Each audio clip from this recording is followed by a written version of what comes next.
there's a ton of free advertising money out if you're a nonprofit. So if you're a Okay. 501c3, you can apply for a Google Ads credit. You can get up to $10,000 for free every single month. When the industry you cater to is suddenly forced to shut down overnight, how do you adapt and how do you still help out that industry? This is a question that our guest today has had to figure out. Hi, I'm Joshua Carlsen. In today's Ask an Expert segment, I'm going to be sitting down with Nick Middleton, who runs an advertising agency that caters specifically to summer camps, which is one of the hardest hit industries. They get all of their revenue primarily from these 3 summer months, and most of them have been forced to shut down. So let's see how Nick is helping out his clients to make sure that they'll be around in 2021. All right, so welcome, Nick. I want to welcome you to another episode of Ask an Expert. Appreciate you coming on board. Yeah, pleasure to be here. Pleasure to be zooming with you. Exactly.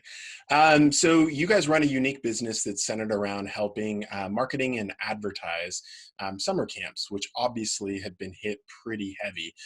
So I'd like to just kind of see what these past couple of months have been for you guys. Yeah, it's been pretty wild. We've been going on this roller coaster with the camps. I think we managed between 60 and 70 in any given moment. And this, in January and February, was going on. This is what happened. We were at a big conference in Atlantic City called Tri-State. And there's over 1,000 different camps there. They're directors, the owners, and it's mid-March. I think it was like March 15th, March 16th, something like that. And I'm never going to forget, I was sitting there, I was giving a big talk the next day about Facebook groups and how you can utilize that to kind of get around Facebook's algorithm that hides stuff in people's news feeds. I was all excited about it and reading my notes, preparing my little slide deck or whatever, right? And in the background, they're canceling the NBA season. And you can see Mark Cuban's face going nuts. And I'm there like, what in the world is going to happen? So I gave my talk the next morning, and then after that, it was nothing but Corona. Post that, everyone wanted to talk about what are we going to do? What do insurance policies look like? Sure. What does the future look like? And it was kind of happening all in real time, in a casino hotel in Atlantic City, which is exactly where you want to be in a coronavirus outbreak. So as soon as that was over, I had a lot of great meetings, but as soon as that happened, I said, look, me and the employee that was there with me, we're going to jump on the first plane out of here. And we left kind of the next day immediately after we were done with our stuff. And ever since then, we rode this wave, right? Where it was certain camps were canceling really early. A lot of camps were trying to figure out what was going on. Mm-hmm. A lot of camps were holding to see what kind of regulations were going to come out, because there was a lot of different things saying, kids can't get sick, or, it's different states want to do different things. And it was a lot of wait and see. Some of the camps went ahead and made quick decisions, said, this isn't happening.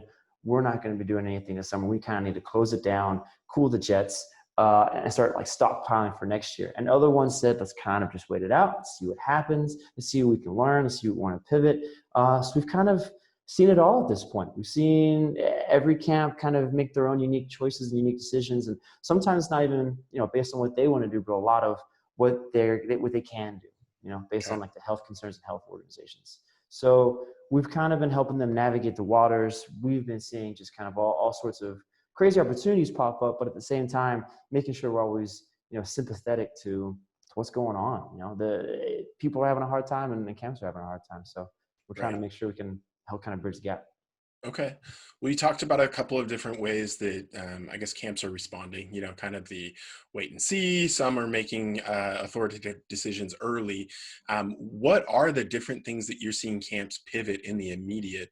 And then the follow-up question is going to be, what do you think the outlook is long-term for camps?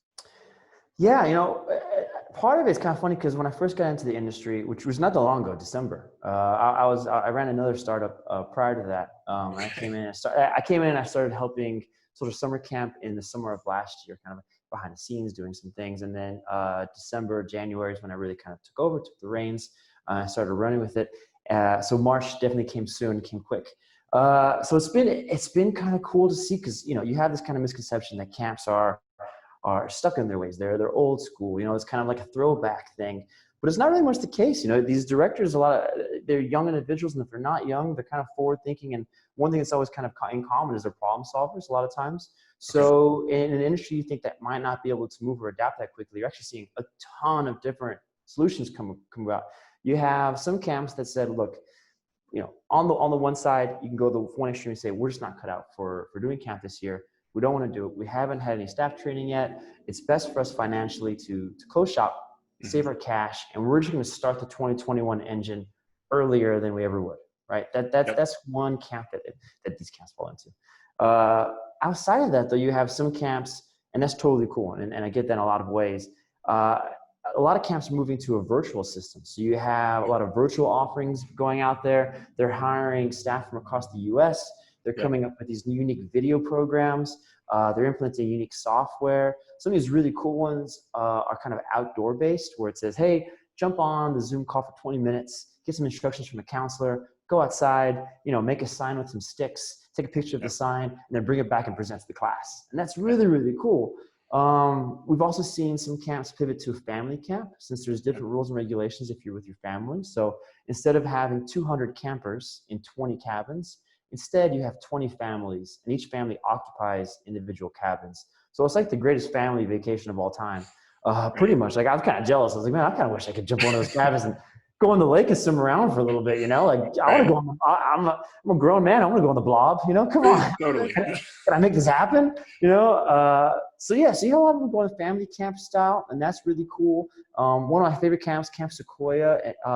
They're an all boys camp. They actually moved camps to a different area because it was in a different kind of zone, and it was there's a lot less cases up there. There's a lot I think it was a green zone is what they called it in Pennsylvania. Okay. So you see everyone do things. You have these camps that move locations. You have camps going virtual. You have camps going to family camps. And you have camps just saying, hey, look, our best effort and our best foot forward for our brand is taking a pause and wait until next year. So we've seen it all. The gamut. Yeah. So do you think there's going to be any long-term implications of this? Or do you think, hey, once the actual health crisis subsides, we are going to get back to normal? Or will there be kind of a modified, camp experience moving forward? Yeah, I think you're going to see slight modifications, right? Okay. One thing you can hope for normalcy to return next year, right? And I think everybody kind of deeply desires to go back to normalcy. And camps have been around for 100 years, right? You kind of want, look, they're around for 100 years. There's a reason for that because it works and it's awesome. And kids need to get outside and STEM camps and all that kind of good stuff, right?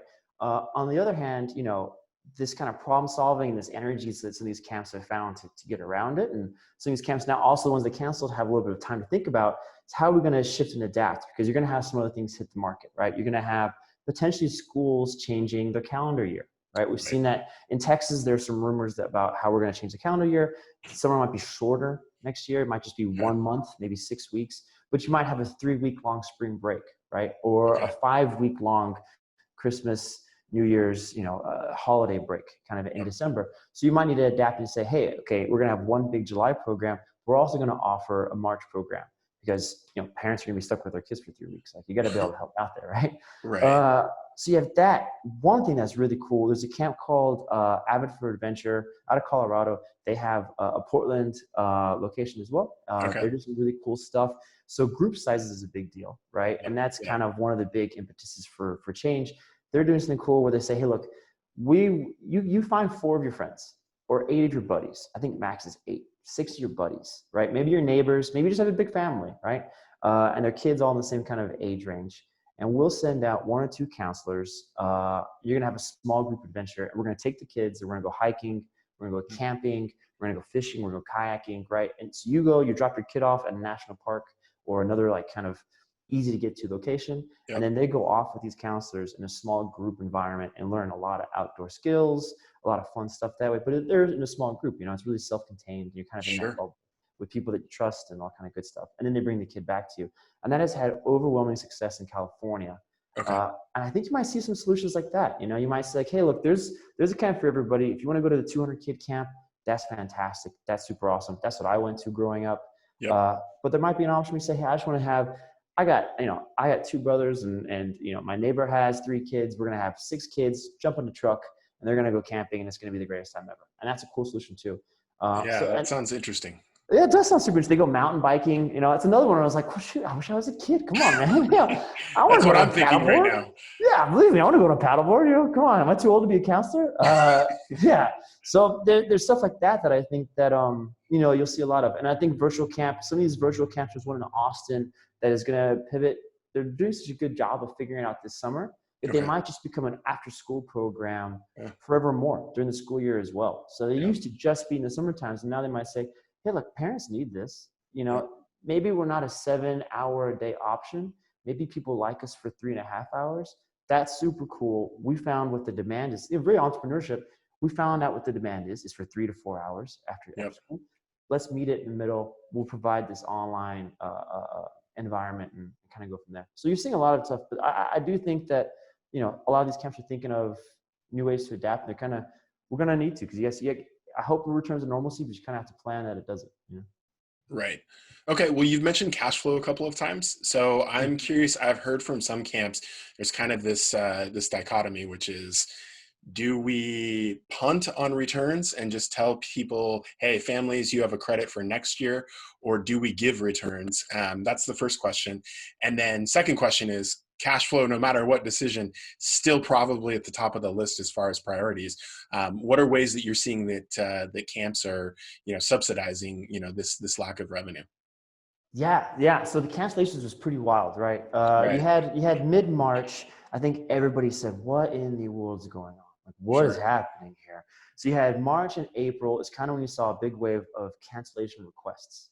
Everyone was trying to figure out what was going on, and then you had to think about the parents. There's massive layoffs going on around that time because no one really knew what was going to happen economy-wise. So March and April, it was a lot of receiving. You're on the receiving end of refund requests. And most of the camps I saw, even if they didn't have a refund policy, they honored it anyways. They kind of said, Okay. "Look, we're here for the long-term good. We're gonna." There was a couple that made their own decisions to go a different direction with it, but for the most part, they said, "Like, if you ask for your money back, I'm not going to stop you from it, right?" Okay. And then post that, what they've really tried to do is they've said, "Hey, we're going to credit you." If they offered a virtual camp option, they said, "We're going to credit you towards virtual camp." You have that.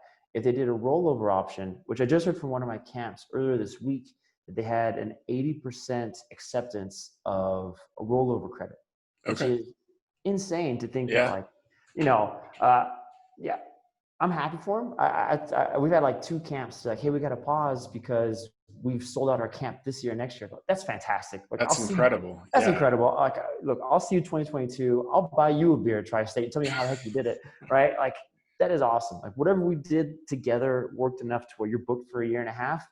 That is a great reason to take we'll help you somewhere else, right? So Sure. we've seen some right now. You're seeing a little bit more of an acceptance. Like, look, this might be the norm for the rest of the year, right? Like, that kind of emotional response that everybody had is kind of slowly giving way to logical thinking and logical decision making. And it happens both in the camp and in the parent world too, where parents saying, "Okay, this is what the summer looks like. It's not just pull, pull, pull, pull, pull. It's let's plan, let's accept, this next." Because a lot of the times the camps say, "Look, next year we're probably gonna have to raise prices." There's a lot of things and a lot of Yeah. reasons for either for revenues lost this year or for enhanced health measures. We're gonna have to raise rates. If you accept our kind of rollover, your rates will stay the same. So it'll be honored to next year. And I've seen some camps change the age demographic that they're serving now to allow for like an extra year. Like, let's say you aged out of whatever you were supposed to be in. Yeah. They extended that age group, to go 1 year longer. So you can you go back to be Okay. friends again, basically, right? Yeah. Right. So I've seen a lot of that. Yeah, a lot of rollovers. Uh, it's kind of being an okay thing now on that end. And I think the second was on the cash flow end, because that's kind of been the biggest one, Yeah. right? Cash flow, like right now, are there any ways that they are subsidizing, this lack of camper revenue that, Yeah, that they rely on really? yeah, and so the PPP came out, and it was kind of fuzzy, right? Like, you don't Yeah. know if you qualify, you don't know what paperwork to send in. It was a mess, right? Right. And then the idle shortly thereafter, the idle just now starting to fund in a lot of Okay. places for the larger loan, but you're already in camp season, so it's kind of like, well, I already made my decision whether I get the idle or not, whether that comes in or Yeah. not. You kind of missed the boat on it, right? It's not to your own fault whatsoever. Cash flow wise, what we're seeing is a couple different things, right? So you have the pivot is one thing. We're Hmm. seeing some camps decide to say, "Hey, we're going to rent out our facilities. We have 40, 50, 60 acres. We have this beautiful land, right?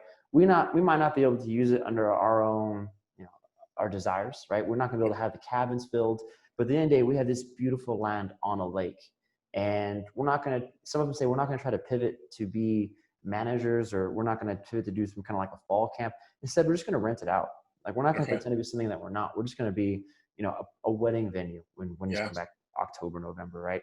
We're going to be a corporate event space. There's a camp called Adventure Links, and they do like corporate team building, right? So you Okay. you can take your company out there in the fall and have a blast at one of these camps, right? There's no kids around, stuff like that. So you're seeing sort of like how can I utilize this space better, right? Mm. Equipment free, because that's a big one.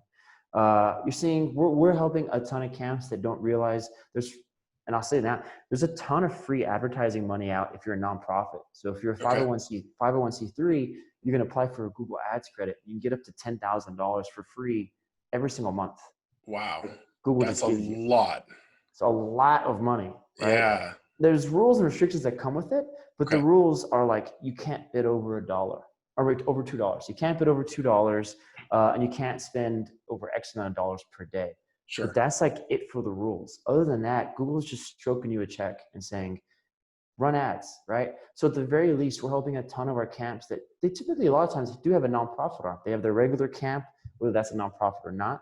And then they have another nonprofit that kind of like, operates and helps out the camp as well. So we're saying, hey, look, let's take that nonprofit. Let's take the 501c3 status. Paperwork's always a headache. Let us help you do the paperwork, right? Like, yeah. But at the end of the day, if we can do paperwork for 4 hours and then you get $10,000 for free from Yeah, Google, that's worth it. it's worth it. It's super sweet. Right. So we've been pushing a lot of camps saying, dig up all your paperwork, find a 501c3 status, and get some free money from Google. So that's one of the other ones we're doing.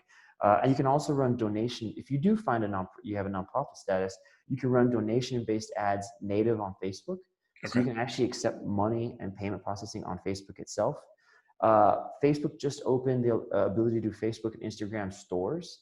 So we see one of our camps called Tel Yehuda, they're running their own store now. So they never had a store before, but now they say, hey, we have all of this gear from this year. Let's just create a store, right? Yeah. So you can sell your hats, your sweatshirts, all the kind of stuff that you have, and Sure. you push that to alumni and say, look, help us out here, right? Like we're obviously not going to operate this summer. We're going to try to provide some things for your kids. Maybe we'll do some kind of a virtual lesson, or maybe we'll email you once a week some cool ideas of stuff to do with your kid. All these, even the camps that are closing, everyone's doing something to try to help out. Right. And in return, say like, just buy a sweater, right? Like buy a hat, buy some shorts, right? Buy a fanny pack. Put it, and Facebook's made it way easier, where you can go on, make your own little store, and then you're just shipping stuff after that. Okay. Well, I'm curious on this this Google nonprofit. Is it any nonprofit or is it Yeah. Okay. Wow. No, it is any nonprofit. I knew it from a Okay. past life, and some other ads I was running, that this existed, and you're kind of at the mercy. Google has some weird algorithm on it. Like Sure. there's some behind the scenes magic that they're doing back there that like you kind of have to know how to kick the right tires to make Okay. it work. Cause they're like, yeah, you have $10,000. And at the end of the month, you're like, I spent $7. Like, what happened here, Google? You told me to give me $10,000. You spent $7 of my dollars. Like, what happened here? So Right. you have to know how to like give and take. And there's a little bit of like I'll put my tinfoil hat on for a second. A lot of times you have to make a secondary Google Ads account that's a paid account and Okay. spend like $20 on your paid account. And Ah, magically your nonprofit account starts going up so, and more money gets spent on that one. You're like, oh, okay, I get it. So you kind of have to play the game sometimes a little bit, but okay. nonetheless, it is 100% free money. It's just Yeah. sitting there for you. Okay. Yeah. And even Well, the one thing on that one, because a lot of camps say, well, I'm closed this summer, right? Or any industry, no matter what industry you're in, you say, I'm closed this summer. I don't need this, right? The least you can do is bid on your own name. Just make sure you come up first for your own brand name. And I saw some of the camps were like, hey, I don't know if I want to do enrollments. I don't know what I'm advertising. Say, okay, don't worry about it. Just set it up and we're just going to bid on your camp name and similar terms around your camp name. So if anybody's ever curious about you, you're going to show up. You don't have to worry about SEO or those other things. Google's giving you free money to be first in search results for your own name every single time, even misspellings. Like, let's spell your name the dumbest ways possible. yeah, right. And bid on it. Right. Well, it seems like even if your camp is closed, if you've got a decent content strategy, you've got stuff to talk about. Yeah. I mean, that's incredible free money. So, So, okay, next question is, it's around video. So we're obviously, you're in Austin, I'm in Portland, we're interfacing over video. This is something that probably, 3 to 4 months ago doesn't happen very often. And I think there's a lot of people that have this hesitancy to jump on a video call, at least going back 3 or 4 months, because I don't like how I sound, I don't like how I look, news alert, this is how you sound, this is how you look, right? Yeah. So we've all been forced into it, and suddenly it's become kind of this way of life. And I know there's talk about Zoom fatigue, but really from what I'm seeing, the door is now wide open. How are you seeing summer camp specifically leverage video right now? And how do you think that will continue is being a staple part of the business, whether it's for marketing or, whether it's for the interaction of the actual camping experience? Like a funny random anecdote on that one that I thought of when you were saying that, and I was like, man, so we have like 60, 70 camps, right? We were on the upswing, getting more and more camps. We always had tons of phone calls, talking on the phone all the time. January, February, March, nothing but phone calls. Great time, getting to learn everybody, getting to learn all kind of stuff, learn the industry a little bit more. Coronavirus hits, and all those phone calls, because we only have, I think, 2 camps in Texas, maybe. We manage most of our camps in the Northeast, right? Okay. We're trying to make a bigger footprint in the South, but we're really, really popular in the Northeast. As soon as coronavirus hit, all those phone calls turned into video calls. And it was kind of funny because I was like, well, there was no reason for that to happen. Like, we never met in person to begin with. Why are we doing video calls now, right? But it's been fantastic, right? Like, and I think some of the ideas and candidly, the friendships that we've kind of developed going through this kind of crisis together, some of these clients, like, I'll talk to them about whatever, we'll talk about movies, one of the cooler things, and I know this kind of bounces a little bit, but one of the camps, Blue Star, one of the things we did early on, right, end of March, early April, is we still had, and they're going to be running camp. They're the ones that's going to open. They figure out some kind of ways. They're going to do some unique things, right? What we did is we featured different counselors every week leading up to camp, right? Maybe once every other week, something like that.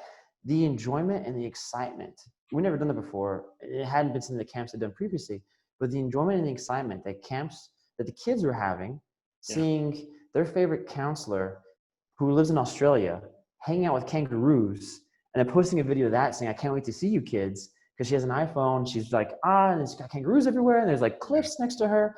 And then you get 10,000 views and the comments are going off the charts, right? And it's like, wow, this was always available, right? This was always there to be had.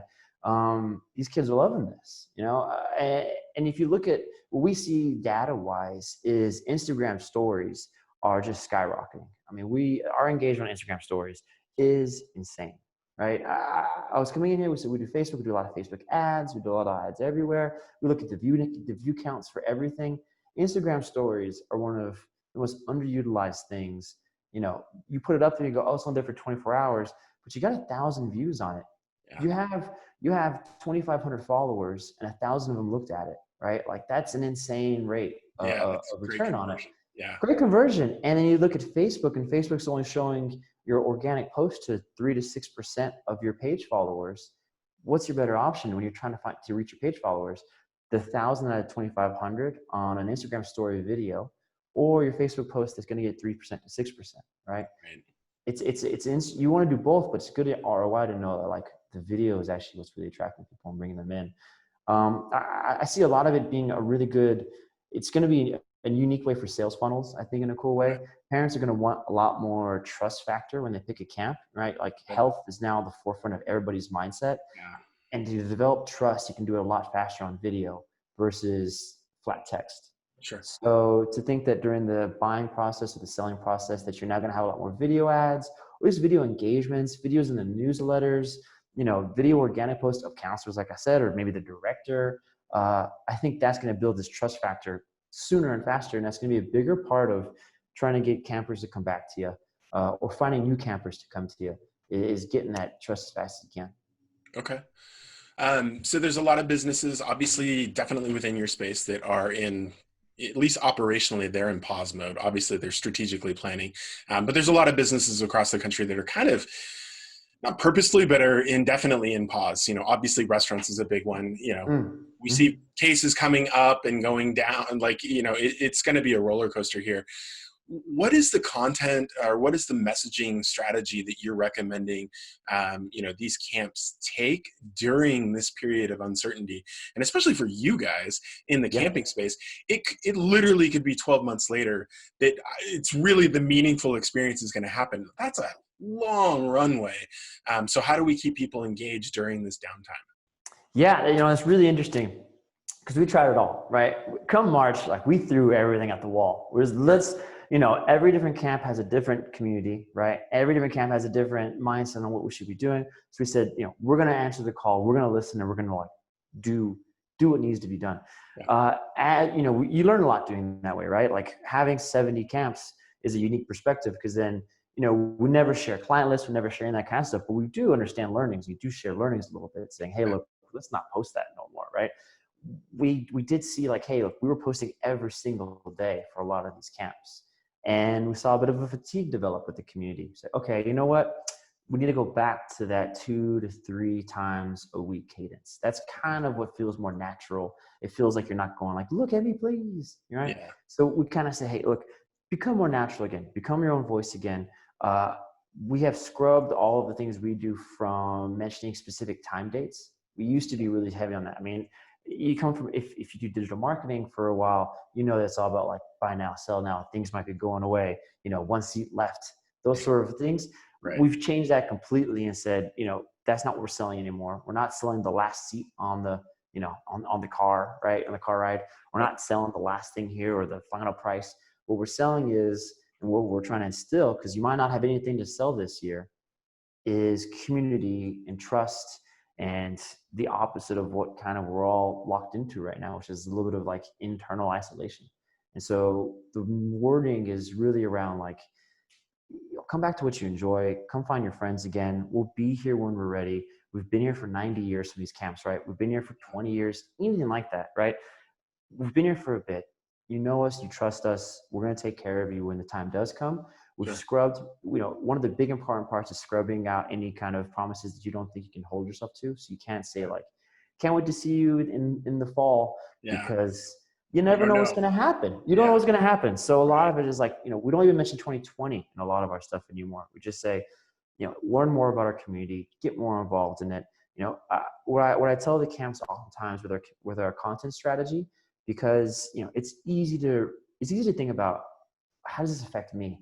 Mm-hmm. How is this sucks, right? Like, wow, this is tough, right? I got a lot of problem solving. And sometimes you use that voice in your content strategy, right? And a lot of our camps, we just run ads for them. They run their own content. We help them out a little bit. We tell them like, hey, maybe you should write this, but you shouldn't write that. I think we run content for 80% of our clients, but I think other 20%, they run their own content. We run their ad strategies. What we've told and what we've seen and what we've really tried to embody is, it sucks for you, but think about the parent at home, that now they've had their kid with them now for 3 months through homeschooling that they weren't really ready for, right? Right. Now they've been told they have to have them there all summer, and they might be having tough job hardships. There's so much going on at home that you need to really empathize with that. So the responses that we've seen in the camp community, from other camps outside of our client circles, is like, if you come out and say, wow, this is tough for us as a camp, it's not as well received as saying like, look, it's tough for the camp community. All right. Obviously that because it's tough for the camp community, it indirectly affects the camps themselves. Yeah. But the voice you always have to use is empathizing with the end user and the end person. Saying like, I know it's tough at home. And if we can't open up, we're going to send you a newsletter once a month with 5 cool ideas. Or, we're going to roll over your tuition till next year, and we're not going to raise it. Even if it goes up by $1,000, whatever you paid this year is good enough for next year, right? Like finding a way to always empathize with, the struggle that a lot of people are having at the house right now. And that's gotta be your main focus. Okay. Well, I'm glad to hear it. I'm seeing that in the data that I'm looking at. And I'm hearing that from other businesses as well. Again, I don't think that we talk about success right now. I think nobody's really winning. But if you can maintain, and what I'm seeing is the companies that are maintaining the most are speaking from a genuine place of empathy, which is resonating, right? I mean, because to your point, families are struggling. Summer break started 3 months early for most families, and they Yeah. still have some, right? So it's like a half a year summer break. So that empathy goes a long way towards building, long-term rapport and relationships. So my next question was, if you could go back in time and you could tell younger you when you started this business and give some advice, but it sounds like you just started this business relatively recently. So I'm going to flip it and I'm going to say, how did you get into this business? Summer camp, Yeah. cool. I'm 43. I think that my mind is like 15, 16. Like I love having fun. So I was really, Yeah. when I saw you, like what business you had here, I'm like, oh, this is really cool. How did this come about? For sure, and as an asterisk on it, there's a kayak behind the screen right now. So I am a 16-year-old as well. Don't worry. Okay. Don't let the gray fool you. I am also equally a 16-year-old. So I actually acquired the business in December. It Okay. was already around for 4 or 5 years Sure. prior to me. I started my first company 15 years ago when I was in college. I've been doing digital marketing kind of ever since. I helped. One of them was like helping people teach people how to start their own company online was a big one. Okay. I ended up running most of the digital marketing for Nissan Infinity through the USA and Canada for Wow. a while. Prior to this, I owned another company where we actually tried to shut down telemarketers. That was our big That's a good initiative. it was, I believe me. One weekend I found I hit telemarketers available, and I was like, I'm going after it. So I did that. I also went after debt collectors that were using shady practices. So I went after Okay. shutting them down as well. So I've been doing internet marketing businesses and companies of I've had 3 employees and I've had 25 employees, kind of Yep. everywhere in between. And I'd done a lot of stuff in the legal space, and I was a camp kid growing up. Okay. And I had kind of exited that business, and I said, well, what's the next thing? Like I've done legal and automotive, but like I ride a bike to work, and Yeah. I'm in a kayak, right? Like Yep. maybe automotive isn't the next thing for me, and I'm not a litigious guy, so I've done with lawyers for a bit. Like what is an internal driver of mine? Like what am I okay losing sleep over? And it kept coming back to going outside and being outdoors. And I had some other ideas I kind of toyed with some other business partners to think about, like, maybe getting entrepreneurs outside. Then I Sure. realized I'm not a good camp counselor. I shouldn't be taking kids outside or adults outside nonetheless, right? Uh, when I go kayaking, I try to just go by myself. I'm not a good, like, taking somebody fishing guy. Yeah. Uh, so I started thinking, like, how's this going to work? How I want to help people get outside. I want to help take advantage of the summertime, right? And even if it's a STEM thing, like I'm a huge video game nerd. If I'm not outside, I'm playing video games. How Okay. can I either make kids do video games or, use this kind of free time they have for those 3 months to be the best version of themselves and Sure. kind of have that happen. And by happenstance, I met somebody that owned this business. Okay. A mutual person put us in touch. We ended up having lunch together and said, oh my God, we're the exact same human being. This is the weirdest thing of all time. Yeah. The one thing that I can't copy is that her last name was Sunshine. And I was like, okay, like how am I going to take over a summer camp marketing company from somebody named Sunshine? This is ridiculous, right? Like I'm a Yeah. married man. I can't change my name right now. So we met, we hit it off. I said, wow, like this is, this is really, really cool. And she was looking to step out because she was about to have her second child. And she said, I'm Okay. kind of ready to have my second kid, take a step back, but this business is growing. Summer camps is huge. I'm very, very particular on who I want to sell it to and who I want to be a part of this, because it's like a family. You end Yeah. up becoming family with these clients because, summer camps is so involved and so much going on. And Sure. so I came in and we did a bunch of things together. We worked on stuff together. So then December decided, like, this is really going to happen. This is really meant for me. I helped some of the, behind the scenes, I helped some of the camps. We made some hirings internal, helped them run some ads. And I was like, this is the coolest thing ever. This is great. I'm in. Okay. And took over in December, was super thrilled. January, she had her final kind of days and exited. And then right after that, Good after timing that, for her. good time for her. Yeah, fantastic for her. Entrepreneurship, 101, the entrepreneur's journey. You never know what's going to happen to you. I had a lot of weird things happen in only like 6 or 7 businesses over the last 15 years. Right. This was a new one. Yeah. But it did help me bond with our clients pretty quickly, which Okay. is kind of cool. Sure. I wondered how I was going to develop rapport with a lot of these folks that have known her for forever, right? Like Yep. she built this from the ground up, and the employees in here are fantastic. they've kind of they're better at some of these parts than me for sure. I've been doing this for forever, so like, this is really really cool.